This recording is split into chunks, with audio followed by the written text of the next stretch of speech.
A to Z. అయితే ఈరోజు ఏంటంటే బండి నడుపుతుంటే పొద్దున్న గేర్ వేసిన జప్పుకొని సౌండ్ వస్తుంది. ఏందని అని చెప్పి చూస్తే మెకానిక్ దానికి వచ్చిన 5-6 బండ్లు ఉన్నాయి. ఇక ఆ బండ్లు అయిపోయేదాకా ముట్టుకొని అన్నాడు. సరే అని చెప్పి వచ్చిన.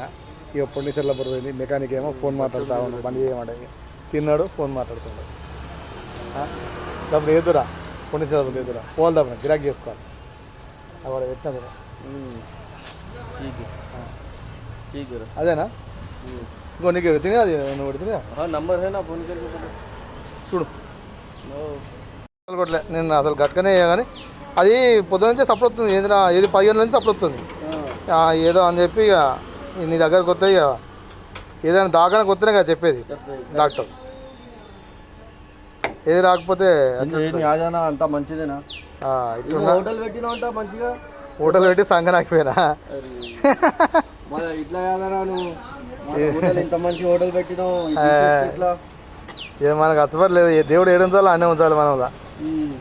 ఏం చేస్తాం ఇక అప్పుడు కానీ అందరు యాదన్న వీడియోస్కి సపోర్ట్ చేయి, లైక్ చేయండి, సబ్స్క్రైబ్ చేయండి. యాదన్న కోసం జర మంచిగా ఆయన పైకి రావాలా.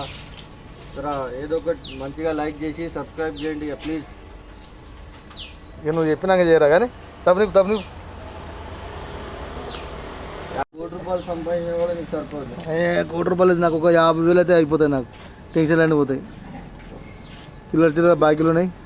అవి జరుపుకొని నిమ్మలంగా ఆట నడుపుకుంటా వీడియోలు చేసుకుంటుంటే అయిపోతుంది. వారానికి ఒక వీడియో చేసినా అయిపోతుంది. ఎక్కించిన అడ్డే జరా ఇది ఆయిల్ ఒక రోజులో 1/2 లీటర్ ఆయిల్ కాలుతుంది. అదొకటి చూడు. ఆ గ్యాస్ మీటర్ చూపెడతలేదు. ఎండాకాలం కూడా ఉందని ఒక్క రోజులో వస్తుందంటే పొద్దుగాల పోయినా రాత్రి వస్తుంది 1/2 లీటర్. ఏంది పైసలు పుణ్యానికి వచ్చాయండి. ఏమో మరి తెలియదు. అసలు చెక్ చేసి పొగ మస్తు వెళ్తుంది అడవులుగా. అందుకనే మరి నేను ఆయిల్ పోతున్నాను. సరిగా పిడి చేయలేవా నువ్వు? పిడి చేయలే సరిగా అన్నీ అవ్వదాలే. ఇక మొత్తం మీద అయితే ఇక ఫిట్ అయిపోయింది. మొత్తం మీద పొండిచేల బరేసిన అది గ్యాస్ ఆయిల్ తాగుతుంది. అది ఒకటి రిపేర్ చేయించి గ్యాస్ మీటర్ కూడా పెడితే చేయించుకొని ఇక ఆటోకి వెళ్తా. ఓకేనా ఫ్రెండ్స్, గిరాకీలు అయితే అంతంత మాత్రం ఉంది. గ్యాస్ రేట్ ఆటోలో వేరినాయి. ఆ వీడియో కొత్తగా చూసిన వాళ్ళైతే లైక్ చేసి సబ్స్క్రైబ్ చేసుకోవాలని కోరుతున్నాను. ఓకేనా ఫ్రెండ్స్.